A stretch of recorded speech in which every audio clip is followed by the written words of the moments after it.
قربانیاں گوشت کھانے کے لیے نہیں، ایک نیت یہ ہو اور پھر گوشت کھانے میں مل گیا تو یہ اللہ کا انعام آ گیا کہ اس کی قربانی ہی نہیں ہے، قربانی ہوگی ہی نہیں۔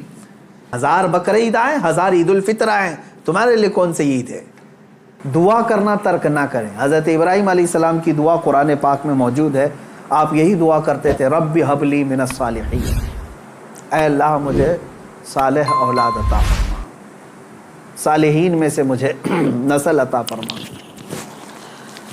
حضرت ابراہیم علیہ الصلاۃ والتسلیم کی اس دعا کو قرآن پاک میں بھی آپ تلاوت میں پائیں گے۔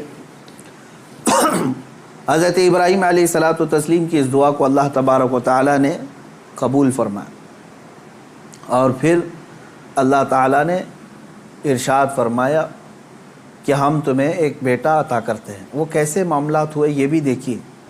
حضرت ہاجرہ حضرت ابراہیم علیہ السلام کی اہلیہ، وہ گھر میں موجود ہیں، کچھ فرشتے آئے اور فرشتوں نے آ کر کے بشارت دی کہ اللہ تبارک و تعالیٰ تمہیں بیٹے سے نوازنے والا ہے۔ تو کہنے لگی کہ میں اتنی بوڑھی ہو گئی ہوں، ان کی خود کی عمر 90 سال کے اوپر کی تھی، کہا اتنی بوڑھی ہو گئی ہوں، کیا مجھے بچہ ہو سکتا ہے؟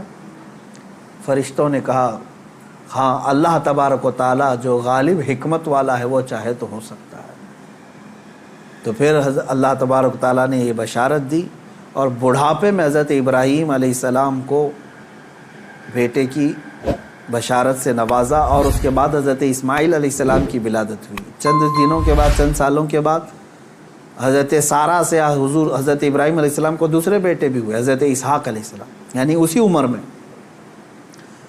اور یہ وہ لوگ ہیں، یہ 2 بیٹے ایسی عمر میں ہوئے۔ اب یہاں بتاتا ہوں میں آپ کو صبر کا اور استقامت کا پھل کتنا عظیم ہوتا ہے۔ 100 سال تک ابراہیم علیہ السلام صبر کرتے رہے اولاد کو، اور اس کے بعد اللہ نے اولاد دیا، 2 بیٹے دیے، ایک اسماعیل علیہ السلام اور دوسرے اسحاق علیہ السلام۔ ان دونوں نبیوں کے بارے میں اگر میں آپ کو بتاؤں، اسحاق علیہ السلام وہ نبی ہیں، حضرت ابراہیم علیہ السلام کے وہ بیٹے ہیں جن کو اللہ نے نبی بھی بنایا، اور ان کی نسل میں 30,000 سے زیادہ نبی پیدا کیے تقریباً۔ بنی اسرائیل پوری نسل جو ہے وہ اسحاق علیہ السلام کی نسل ہے۔ اسحاق علیہ السلام کے بیٹے یعقوب علیہ السلام، یعقوب علیہ السلام کے بیٹے یوسف علیہ السلام، یہاں سے پوری بنی اسرائیل چلی، اس میں ہزاروں نبی آئے۔ ابراہیم علیہ السلام کو ایک بیٹے اسحاق علیہ السلام کی نسل میں سارے نبی عطا کیے، اور دوسرا بیٹا جو اسماعیل علیہ السلام عطا کیے، ان کی نسل میں تو سید الانبیاء حضور صلی اللہ علیہ وسلم آتا ہے، محمد الرسول اللہ صلی اللہ علیہ وسلم علیہ افضل التحیت و اکمل التسلیمات۔ تو یہ حضرت ابراہیم علیہ السلام کی دعا کا نتیجہ تھا، اور صبر اور استقامت کا۔ آج جو مجھے پیغام دینا تھا وہ یہی ہے۔ میں نے آیت کریمہ بھی خطبے میں یہی پڑھی۔ بے شک وہ لوگ جنہوں نے یہ کہا اللہ ہمارا رب ہے، ان الذین قالوا ربنا اللہ، بے شک وہ لوگ جنہوں نے کہا اللہ ہمارا رب ہے، ثم استقاموا، پھر اس پر جم گئے، یہ ہے استقامت۔ استقامت کہتے ہیں ڈٹے رہنا، جمے رہنا۔ اب اس کے متعلق جو قرآن کہتا ہے تتنزل علیہم الملائکہ، ان پر اللہ تعالیٰ فرشتے اتارتا ہے۔ کیا کہتے ہوئے آتے ہیں فرشتے؟ اللہ تخافوا ولا تحزنوا، گھبراؤ مت، ڈرو مت، ہم تمہیں وہ بشارت دینے آئے ہیں جس جنت کا اللہ نے تم سے وعدہ کیا ہے۔ تھوڑے دن اور باقی رہو، تھوڑے دن اور جمے رہو، اور ڈٹے رہو۔ یہ استقامت کرتا ہے بندہ، استقامت پر فائز ہوتا ہے تو فرشتے اس کی مدد کے لیے اترتے ہیں۔ ہاں اتنا ہے کہ ہلا دیے جائیں گے، تمہارے خواہشات کے خلاف معاملات آئیں گے، تمہارے نفس کے خلاف معاملات آئیں گے۔ اسی پر جمے رہنے کا نام استقامت ہے۔ اور استقامت کا معنی اتنا عظیم ہے کہ صوفیہ اکرام نے کیا فرمایا معلوم ہے؟ الاستقامت فوق الکرامت، عربی میں فرمایا استقامت جو ہے یہ کرامت سے بھی بڑھ کر کے ہے۔ لوگ کہتے ہیں نا کرامت، کرامت کا مطلب اکثر لوگوں نے ہی سمجھا کہ وہ انہونی چیز دکھانا، یعنی جو ایسی چیز جو کو دیکھ ہی نہیں پائے، ہوا میں کوئی اڑ کے دکھا رہا ہے، پانی پہ کوئی چل کے دکھا رہا ہے، تو اس کو بہت سارے لوگ کیا سمجھتے ہیں؟ یہی کرامت ہے۔ محیر العقول چیزیں، یعنی جو عقل کو عاجز کر دیں۔ اور فرمایا گیا ان کرامتوں سے سب سے بڑھ کر کے استقامت ہے۔ یعنی شریعت پر جمے رہنا، ڈٹے رہنا۔ میں اس پر آتا ہوں، حضرت ابراہیم علیہ السلام کے اس واقعے کو میں مختصر کرتا ہوں۔ بیٹا ہوا، 100 سال تک صبر کرنے کے بعد پھر اللہ تبارک و تعالیٰ نے امتحانات ایسے لیے کہ ابراہیم علیہ السلام کو ترک وطن کرنا پڑا ہے۔ یعنی آپ کا شہر جو ہے بابل تھا، عراق۔ واقعہ تفصیل سے آپ کو پھر کبھی، وہاں آپ کو ہجرت کرنا پڑا، وہاں سے وطن چھوڑ دیا آپ نے۔ آپ کو جان کی بازی بھی لگانی پڑی، آگ میں آپ کو ڈالا گیا ہے، جان کے ساتھ بھی آپ کا امتحان ہوا، اس میں بھی آپ استقامت پر تھے۔ جب آپ کو نمرود آگ میں پھینک رہا تھا، جبرائیل علیہ السلام آئے اس وقت اور پوچھنے لگے الک حاجت یا خلیل اللہ، اے اللہ کے خلیل کوئی حاجت ہو تو بتائیں۔ تو حضرت ابراہیم علیہ السلام آگ میں پھینکے جا رہے ہیں، اس وقت بھی کیا کہتے ہیں؟ ہاں ہے حاجت، لیکن اللہ سے ہے، میرا مولا میرے ساتھ ہے۔ یہ استقامت اور توکل کا اعلیٰ درجہ۔ تیسرا جو ہوا آپ کے ساتھ وہ اولاد۔ اور آپ کو یہ بھی میں بتا دوں کہ اب اولاد دیا اللہ تعالیٰ نے، پھر حکم یہ فرمایا، خواب میں حضرت ابراہیم علیہ السلام کو یہ کہا گیا کہ آپ اپنے بیٹے کی قربانی دیں اللہ کی بارگاہ۔ لیکن ابراہیم علیہ السلام نے خواب میں دیکھا تو اس کے بدلے میں آپ نے جانتے ہیں تقریباً آپ نے 100 اونٹوں کو ذبح کر دیا، اونٹ ذبح کیے۔ شاید اس خواب کی تعبیر یہ ہو۔ دوسرے دن پھر خواب وہی آیا، پھر آپ نے ذبح کیے۔ تیسرے دن پھر خواب آیا، تب آپ نے یقین کے ساتھ یہ فرمایا کہ مجھے میرے بیٹے اسماعیل کی ہی قربانی کا حکم دیا جا رہا ہے۔ پھر حضرت ابراہیم علیہ السلام، یعنی اونٹوں کے ذبح کرنے میں مال بھی تو کتنا قربان ہوا۔ تو اب میں جو بتانا چاہ رہا ہوں، اب وہ آخری بات سنیں۔ اسماعیل علیہ السلام کو بلایا اپنے قریب، جب ابھی حضرت اسماعیل علیہ السلام کی عمر پاک شباب کو نہیں پہنچی تھی، جوانی کے قریب آ رہی تھی۔ بلا کر کے کہنے لگے کہ انی ارا فی المنام انی اذبحک، اے اسماعیل میں نے خواب میں دیکھا ہے اور اللہ کا حکم یہ پایا ہے کہ میں تمہیں ذبح کر رہا ہوں، تم کیا کہتے ہو؟ حضرت اسماعیل علیہ السلام نے کیا کہا؟ یا ابت افعل ما تؤمر ستجدنی انشاء اللہ من الصابرین، اے میرے والد گرامی آپ کو جس بات کا حکم دیا گیا ہے وہ کر جائیے، آپ انشاءاللہ آپ مجھے صبر کرنے والا پائیں گے۔ اسماعیل علیہ السلام، بیٹے کو کوئی یہ کہے، اب یہ اسی کے لیے شاعر نے یہ کہا ہے، یہ مکتب کی کرامت تھی کہ فیضان نبوت تھا، سکھائے کس نے اسماعیل کو آداب فرزندی۔ ہاں بہرحال اب جو معاملہ پیش آیا وہ پتہ ہے آپ کو، حضرت اسماعیل علیہ السلام کو لے گئے مینا میں، وہ جگہ آج بھی باقی ہے جہاں حجر اسماعیل کہہ کر کے ایک پتھر رکھا گیا ہے، وہاں پر اسماعیل علیہ السلام کو لٹایا گیا۔ ابراہیم علیہ السلام نے اپنی آنکھوں پر پٹی باندھ دی، ان کے ہاتھ پیر کو باندھ دیا، اور اس کے بعد تیز چاقو سے ان کے گردن پر چھری چلائی، لیکن چھری نہ چلی۔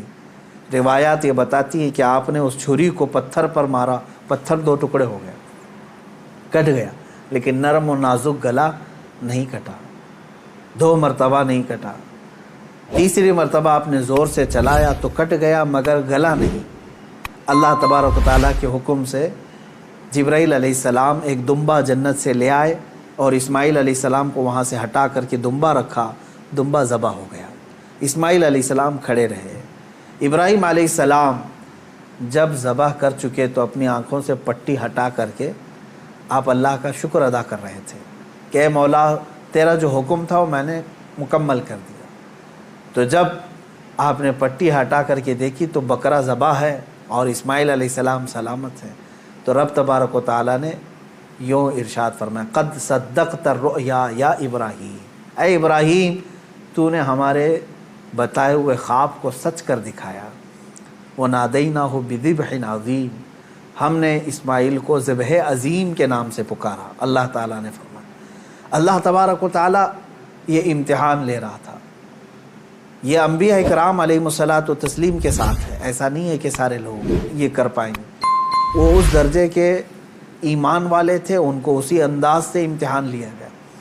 اب جو بات 2 چیزیں عرض کرنی ہے، پہلی بات تو یہ ہے کہ بعض مفسرین نے اور عاشقان رسول نے اس میں پیارا نقطہ یہ بیان فرمایا، گلا نہ کٹنا، زبان نہ ہونا کیا وجہ تھی؟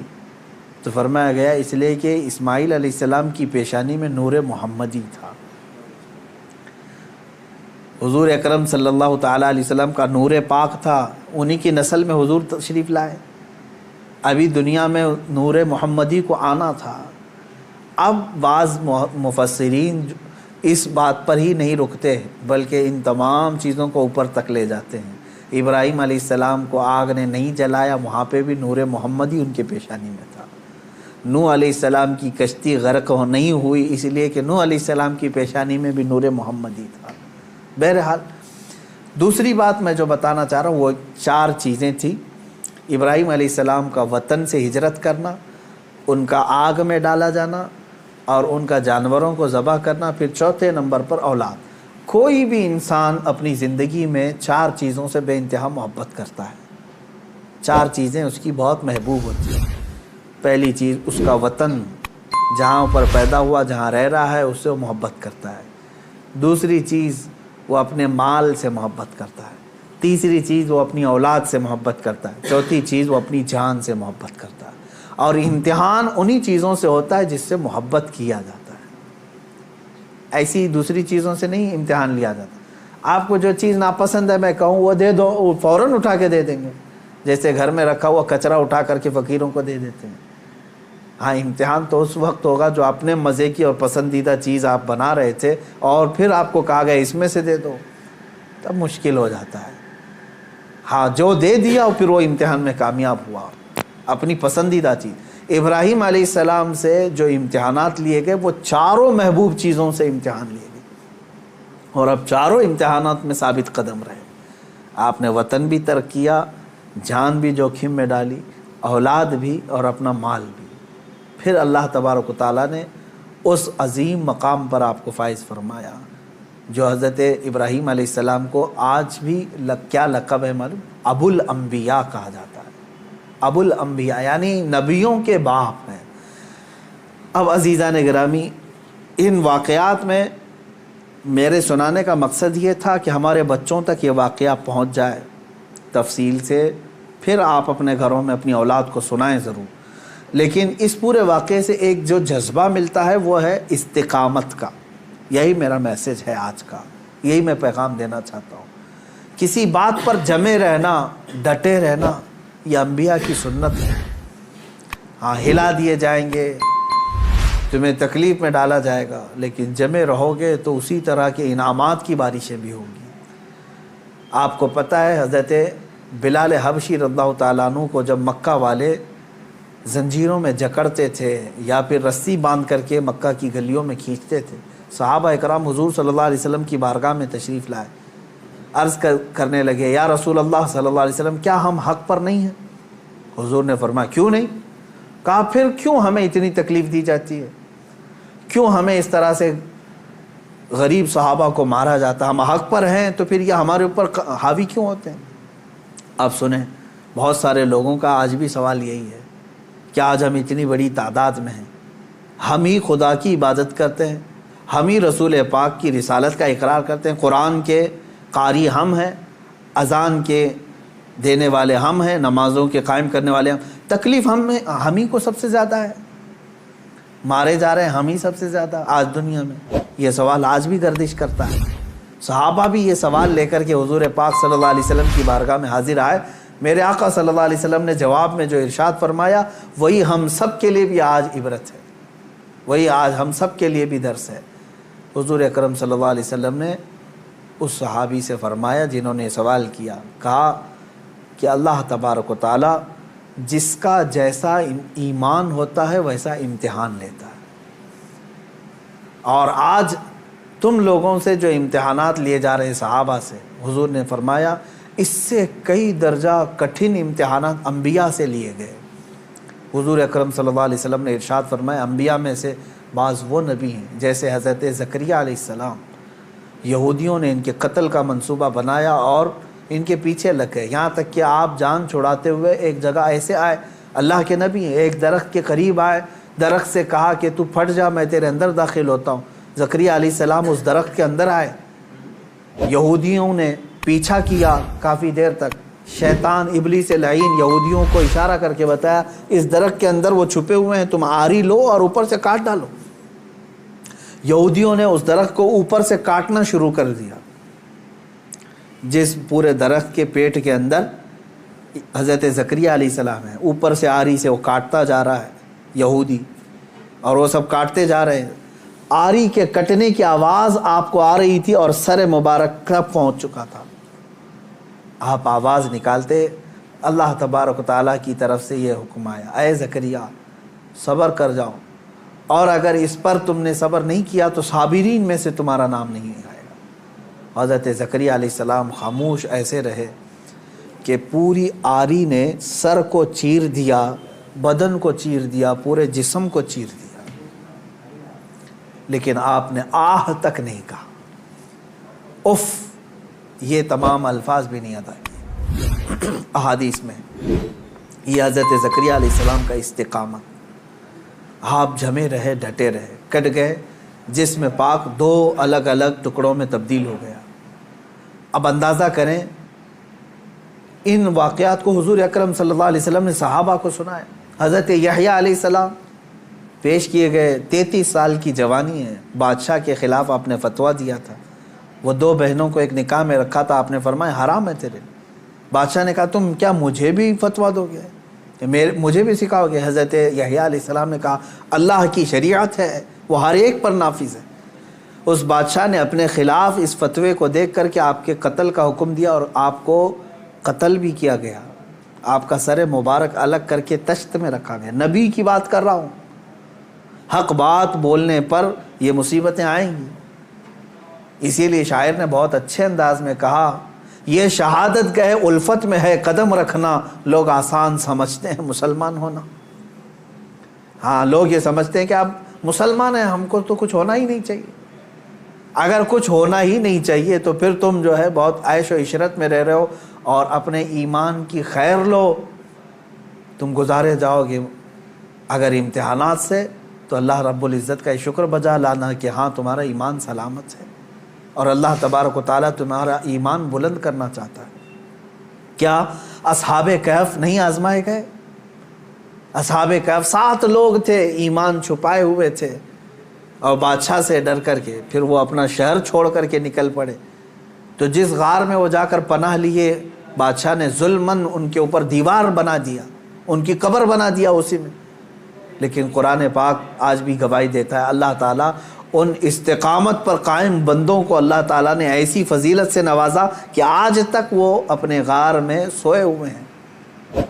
اور قرآن کہتا ہے کہ سورج بھی ان کے اوپر سے ڈائریکٹ نہیں جاتا، جب کہف پر آتا ہے، غار پر، تو یا تو دائیں ہو جاتا ہے یا بائیں ہو جاتا ہے۔ وَتَرَى الشَّمْسَ إِذَا طَلَعَت تَّزَاوَرُ عَنْ كَهْفِهِمْ ذَاتَ الْيَمِينِ وَإِذَا غَرَبَتْ تَقْرِضُهُمْ ذَاتَ الشِّمَالِ۔ سورہ کہف میں ایمان پر قائم رہنے والوں کے لیے اللہ تعالیٰ انعامات نازل کرتا ہے۔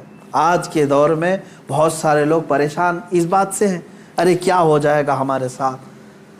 اور خصوصاً علماء سے میں یہی گزارش کروں گا کہ حق بات بولنے میں اگر گردن چلی جاتی ہے تو اس کی پرواہ نہ کریں، اس لیے کہ یہ ہماری شریعت میں صحابہ کی سنت اور تابعین کی سنت رہی ہے۔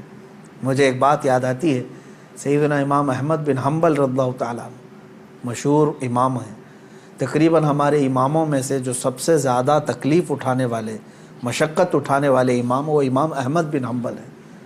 اللہ تبارک و تعالیٰ ان کی تربت پر ہزاروں رحمتیں نازل کرے۔ کبھی امام احمد بن حنبل کو پڑھ لینا، آنکھیں بھیگ جائیں گی۔ اپنے زمانے کی سختیاں انہوں نے برداشت کی ہیں، وقت کے ظالم خلفاء کے خلاف کھڑے ہوئے ہیں۔ خلیفہ بنتے تھے، کچھ لوگ سیاست میں آتے تھے اور اپنی طاقت کے زور پر چاہتے تھے کہ ہمارا ہی حکم نافذ ہو، شریعت نہیں، قرآن نہیں۔ بہت سارے نفس پرست اس طرح کے بادشاہ آئے، بہت سارے لوگ ایسے آئے ہر زمانے میں۔ اسی لیے اقبال نے سچ کہا تھا، ستیزہ کار رہا ہے ازل سے تا امروز، شرار ابو لہبی سے چراغ مصطفی۔ یعنی مصطفیٰ کریم صلی اللہ علیہ وسلم کے اس چراغ کو ابو لہب کی شرارتوں سے، اس کے چنگاریوں سے ہمیشہ معرکہ رہا ہی ہے۔ امام احمد بن حنبل کو کوڑے مارے جاتے تھے، کوڑا جو ہے چمڑے کا ایک بیلٹ ہوتا تھا کافی موٹا، اور ننگی پیٹ کر کے جب مارا جاتا تھا، آج کے زمانے میں اگر مارا جائے تو میں سمجھتا ہوں چمڑی اس سے لگ کر کیا جائے گی۔ 100 کوڑوں کی سزا ہوتی تھی، اکثر 100 کوڑوں میں تو لوگ انتقال کر جاتے۔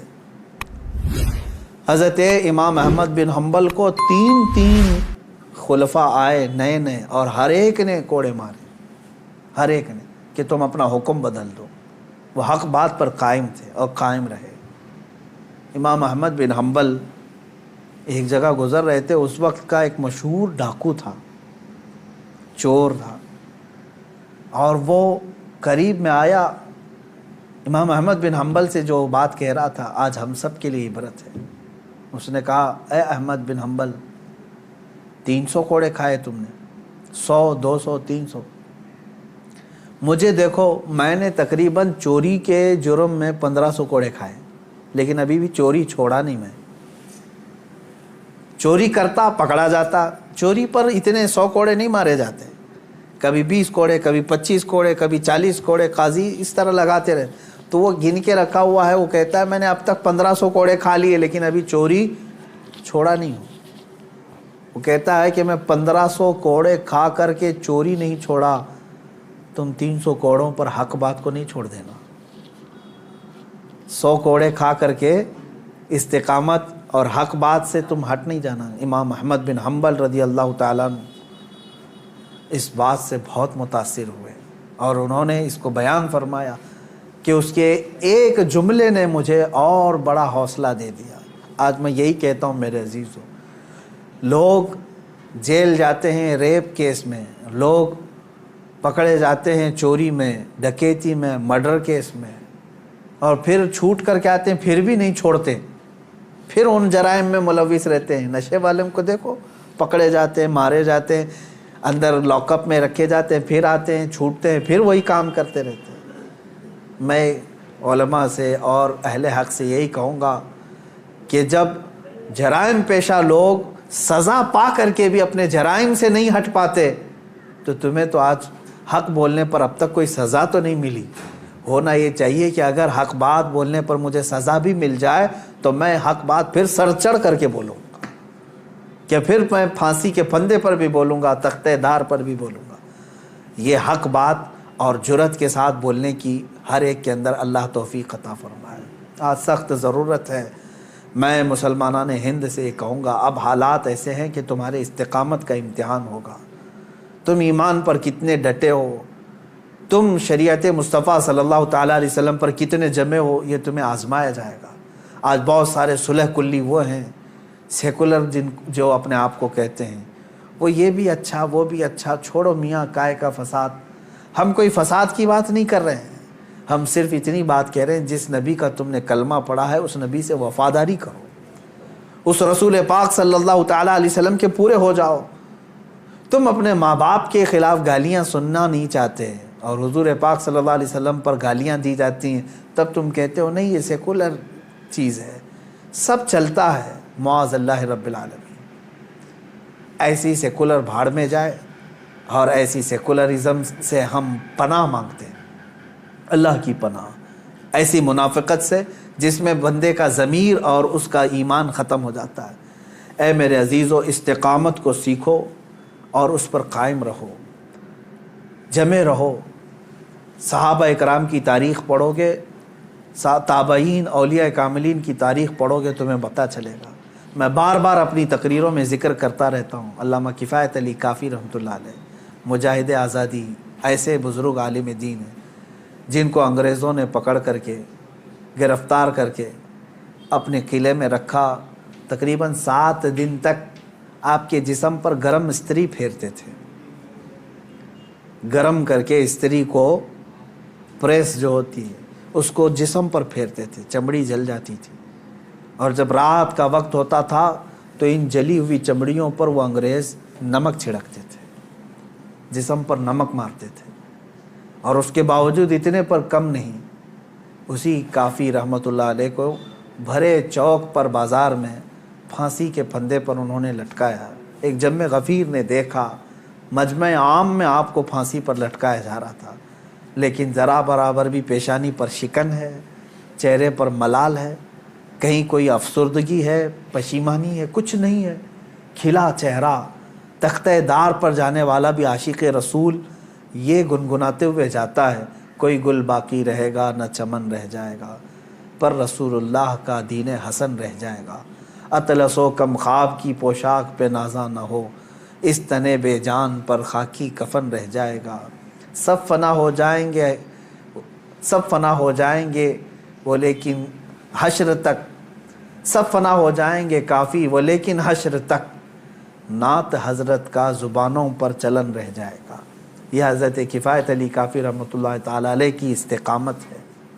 ایک اور بزرگ ہیں حضرت عنایت احمد کاکوروی رحمۃ اللہ علیہ، ان کو سزا دی گئی انڈمان نکوبار میں کالا پانی کی۔ علامہ فضل حق خیر آبادی رحمۃ اللہ علیہ۔ کچھ وہ علماء بھی ہیں جن کو ایسی سزائیں دی گئی تھی کہ ریڑھ کی ہڈی توڑ دی گئی تھی، وہ کھڑے نہیں ہو سکتے تھے، یعنی ان کو 5-6 سال تک ایسی جگہ پر بٹھایا گیا کہ ان کی گردن سیدھی نہیں ہو سکتی تھی، چھت اتنا نیچے کر کے ان کو اس طرح سے رکھا گیا کہ پوری کمر کی ہڈی سے لے کر کی گردن تک مڑ چکی تھی۔ ایک انگریز وہ خود اپنی کتاب میں لکھتا ہے کہ دلی کی سرزمین پر میں اپنے ایک بڑے آقا سے ملنے کے لیے گیا تو اس کے گھر میں کباب کی بو آ رہی تھی۔ میں نے پوچھا اتنی رات گوشت کی بھوننے کی خوشبو کہاں سے؟ تو اس نے اپنے گھر کے پیچھے والا دروازہ کھول کر کے بتایا وہاں پر علماء اہل سنت کو آگ سے داغا جا رہا تھا، گرم کوئلے لگائے جا رہے تھے، وہ ان کے بدن پر لگنے والی گوشت کی بو پورے گھر میں محسوس کی جا رہی تھی۔ انگریزوں نے تاریخ میں لکھا ہے۔ میرے عزیزوں، ان تمام حالات کو بھی فیس کیا ہمارے علماء اہل سنت نے، لیکن وہ ٹس سے مس نہیں ہوئے، اپنا دین نہیں بیچا، اپنے ایمان کا سودا نہیں کیا، نہ جا کر کے گستاخان رسول کے پیروں میں ان کی دھوتیوں میں چھپ کر بیٹھے رہے، نہ مال لے کر کے انہوں نے اپنے دین کا سودا کیا۔ آج بھی جس کی غیرت زندہ ہے، جس کا ضمیر جاگ رہا ہے، میں ان سے کہوں گا کہ اس قربانی میں آپ یہ محسوس کریں کہ اس قربانی کا سب سے بڑا میسج استقامت ہے، دین پر قائم رہنا۔ اللہ تبارک و تعالیٰ بڑے سے بڑے امتحانات اگر لے، اس پر ثابت قدم رہنے کی دعا بھی اسی سے مانگے۔ اور آج کے زمانے میں جو حالات ہمارے بنائے جا رہے ہیں، اس میں بھی بھیک مانگو رب ذوالجلال سے، خیرات میں مانگو اے اللہ، حالات اب ایسے آ گئے کہ لوگ ایمان پر قائم رہنا ان کا مشکل ہو گیا ہے، دین پر قائم رہنا مشکل ہو گیا ہے۔ کفار و مشرکین نے زمین تنگ کرنا شروع کر دیا۔ یہ ہماری شامت اعمال بھی ہے اور اللہ تعالیٰ کی طرف سے امتحان بھی ہے۔ تمہارے لیے اب اذانیں مشکل کر دی جائیں گی، نمازیں مشکل کر دی جائیں گی، تمہارے چہرے پر داڑھی اب لوگوں کو کھٹکنے لگی، تمہاری ٹوپیاں گڑھنے لگ گئی، تمہاری تعلیم سے ان کو نفرت ہونے لگ گئی۔ اب قرآن تک آ گئے، قرآن کی آیات کو اب زیر بحث لایا گیا۔ اب ٹی وی میں، میڈیا میں اب جو ڈیبیٹ چلے گا وہ قرآن کی آیتوں کو لے کر کے۔ اب تک مجھے بتاؤ، یہ سوشل میڈیا ہو یا ٹی وی ڈیبیٹ ہو، یہاں دوسری کوئی مذہبی کتابیں نہیں لائی جاتی کبھی ڈیبیٹ میں؟ آج تک سنا کبھی آپ نے تلمود کو، اولڈ ٹیسٹمنٹ کو، بائبل کو موضوع بحث بنایا گیا، وہ اس میں ایسی آیتیں، اس میں ایسی آیتیں؟ آج تک کبھی سنا آپ نے؟ یا پھر ہندوؤں کی مقدس کتابیں، چائنیز کی جو مقدس کتابیں، بدھزم کی جو مقدس کتابیں، نہیں لایا جاتا۔ موضوع بحث اگر کوئی چیز ہے تو قرآن عظیم ہے۔ آج قرآن پاک کو ٹارگٹ کیا جاتا ہے، اس کی آیتوں پر بحث کیا جا رہا ہے۔ کیا ہو گیا مسلمانوں کو؟ آج تمہارا امتحان ہے۔ ہاں، کسی وقت اگر موقع آیا تو میں ضرور پیش کروں گا۔ یہ جن آیات کو لے کر کے آج بحث کر رہے ہیں، تقریباً سارے مذہب کی کتابوں میں یہ میسج ملے گا۔ جہاد کے متعلق باتیں کرنے کے لیے قرآن پاک کو یہ ٹارگٹ بناتے ہیں اور کہتے ہیں کہ اس میں جہاد اور لوگوں کو قتل و غارت کرنے کی تعلیم دی جاتی ہے۔ یہ جن جن آیتوں کو کوٹ کرتے ہیں، میں چیلنج کے ساتھ کہتا ہوں اسی طرح کا میسج میں ہندوؤں کی کتاب میں بھی بتا سکتا ہوں اور عیسائیوں کی کتابوں میں بھی بتا سکتا ہوں، لیکن جانبداری ایسی ہے کہ ان کتابوں کو چھوا بھی نہیں جاتا، بات بھی نہیں کی جاتی۔ قرآن پاک پر آج سب ہرزہ سرائی کرنے پر مشغول ہیں۔ میں علماء سے کہتا ہوں، ہزاروں کی تعداد میں علماء اہل سنت موجود ہیں، عشاقان رسول موجود ہیں۔ اب تمہارے استقامت کا امتحان ہے، جمے رہو، ایمان پر ڈٹے رہو۔ آ جاؤ مصطفیٰ کریم صلی اللہ تعالیٰ علیہ وسلم کے اخلاق حسنہ پر۔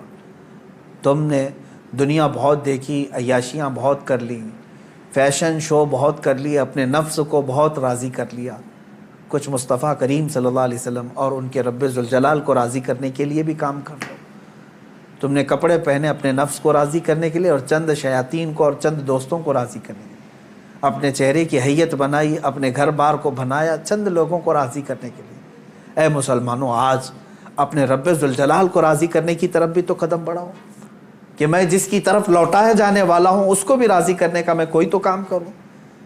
میں چہرے میں، کپڑوں میں، اپنے لباس میں، اپنے گھر میں، اپنے کھان پین میں اللہ اور اس کے رسول کو راضی کرنے کی بھی کچھ کام کروں۔ بس آج کے دن میں اتنا ہی کہوں گا کہ آج جانور ذبح کر کے گوشت کھا لینا اور اپنے آپ کو خوشیوں میں گوشت کے الگ الگ ڈشیں بنا کر کے عید میں مشغول کر لینا، یہ عید کا مقصد نہیں ہے۔ عید کا اصل مقصد ہے اللہ کو راضی کرنا۔ وہ اگر راضی ہو گیا تو ہر دن تمہارا عید کا ہے، اور اگر وہ تمہارے اعمال سے ناراض ہے، چاہے 1000 بقرعید آئیں، 1000 عید الفطر آئیں، تمہارے لیے کون سی عید ہے؟ رب تعالیٰ اگر تم سے ناراض ہے، کون سی عید ہے؟ عید در حقیقت مولا کو منانا ہے، اس کو راضی کرنا ہے۔ قربانیاں گوشت کھانے کے لیے نہیں۔ ایک مسئلہ بھی جاتے جاتے بتا دوں، اگر کسی نے گوشت کھانے یا صرف گوشت کی نیت کر کے قربانی کی کہ آپ گوشت ملنے والا ہے، فلاں فلاں ڈش بننے والی ہے گھر میں، تو کہا گیا کہ اس کی قربانی ہی نہیں ہے، قربانی ہوگی ہی نہیں۔ جس نے گوشت ملے گا اس کو میں بیچوں گا، اتنا کماؤں گا، جس نے بھی یہ نیت کی اس کی قربانی ہوگی ہی نہیں، ہوگی ہی نہیں۔ فرمایا گیا تقرب الی اللہ کی نیت ہونی چاہیے، میں قربانی کر رہا ہوں صرف اللہ کی رضا کے لیے، نیت یہ ہو، اور پھر گوشت کھانے میں مل گیا تو یہ اللہ کا انعام ہے۔ گوشت تو کھانا ہی ہے، ملتا ہی ہے آپ کو، لیکن نیت پہلے گوشت کھانے کی نہیں ہے، اللہ کو راضی کرنے کی ہے۔ رب تبارک و تعالیٰ راضی ہو جائے